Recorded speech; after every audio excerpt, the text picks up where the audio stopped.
আসসালামু আলাইকুম ভিউয়ার্স, আপনারা সবাই কেমন আছেন? আপনার দয়া আলহামদুলিল্লাহ ভালো আছি। তো এটা হলো যে গ্রামের একবারে দেশি পিওর ডালিম। এটা আমার নিজে হাতে লাগানো গাছ। তো গাছে কয়েকটা ডালিম ধরছিল। এর আগে আপনাদেরকে ভিডিওর মধ্যে আমি দেখাইছিলাম আমার ডালিম গাছটা। তো ওই সময় আর কি ওই ডালিম গাছে ফুল আসছিল।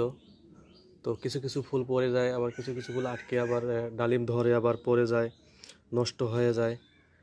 তো এবারকা 5-6টা ডালিম ধরছিল গাছটার মধ্যে। তো ডালিমগুলো ধীরে ধীরে আর কি বড় হচ্ছে, পুরাট হচ্ছে, পাকতেছে।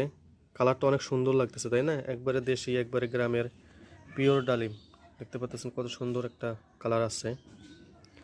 তো আরও কিছুদিন যাবে, তাহলে আরও একবারে পরিপূর্ণভাবে কালারটা চলে আসবে।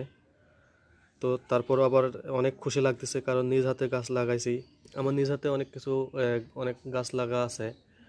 আপনার আম গাছ, সুপারি গাছ, তারপরে আর বড়ার গাছ, পেয়ারার গাছ, এগুলা আমার নিজ হাতে লাগানো।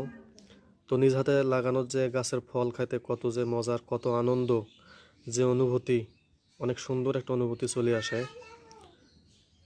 তো বন্ধুরা সবাই ভালো থাকবেন, সুস্থ থাকবেন। সবাইকে আল্লাহ হাফেজ।